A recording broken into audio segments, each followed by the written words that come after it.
GST council का ऐतिहासिक फैसला। जीएसटी काउंसिल की 56वीं बैठक में बड़ा बदलाव किया गया। अब सिर्फ 2 टैक्स स्लैब 5% और 18% रहेंगे। 12% और 28% स्लैब खत्म कर दिए गए हैं।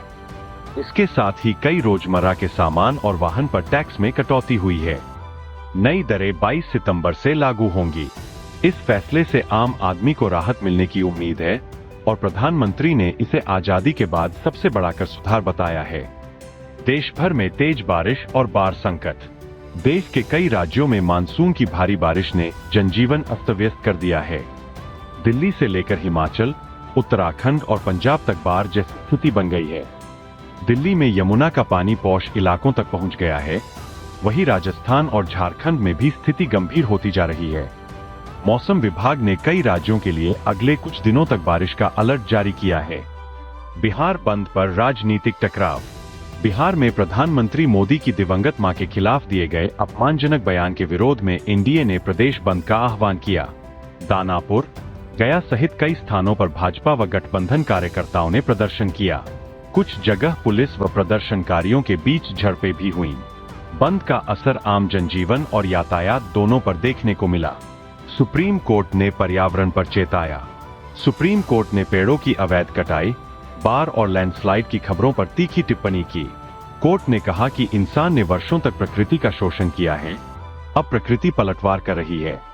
कोर्ट ने केंद्र सहित हिमाचल, पंजाब, उत्तराखंड, जम्मू कश्मीर सरकारों को नोटिस भी जारी किया है और तत्काल कदम उठाने को कहा है।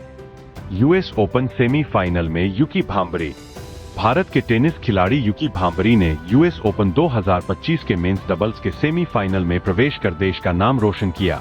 वे इस ऐतिहासिक पड़ाव पर पहली बार पहुंचे हैं और अब उनका मुकाबला एक मजबूत ब्रिटिश जोड़ी से होगा।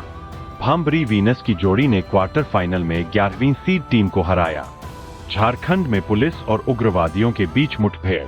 झारखंड के पलामू जिले में पुलिस तथा टीएसपीसी उग्रवादियों के बीच मुठभेड़ हुई, जिसमें 2 पुलिस जवान शहीद हो गए और एक गंभीर रूप से घायल है।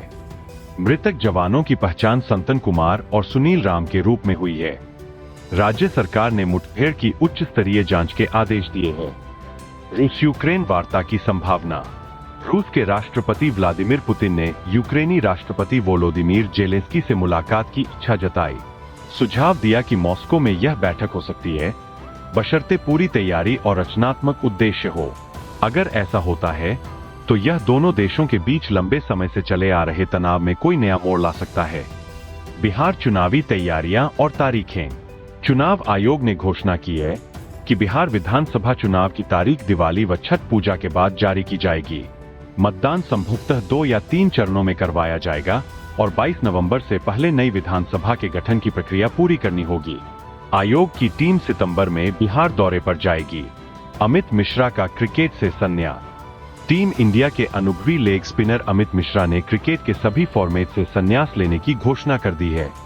उन्होंने अपने करियर में 22 टेस्ट, 36 वनडे और 10 टी20 अंतर्राष्ट्रीय में भारत का प्रतिनिधित्व किया, कुल 156 अंतर्राष्ट्रीय विकेट लिए और आईपीएल में 3 हैट्रिक के साथ एक अनूठा रिकॉर्ड अपने नाम किया। एनआईआरएफ रैंकिंग में फिर टॉप पर आईआईटी मद्रास। शिक्षा मंत्रालय की ओर से जारी एनआईआरएफ रैंकिंग में आईआईटी मद्रास ने ओवल कैटेगरी में लगातार 7वीं बार पहला स्थान हासिल किया है। इंजीनियरिंग श्रेणी में भी संस्थान ने 10वीं बार शीर्ष स्थान पक्का किया। दूसरे नंबर पर इस बार आईआईएसी बेंगलुरु रही, जबकि तीसरे पर आईआईटी बॉम्बे का नाम रहा।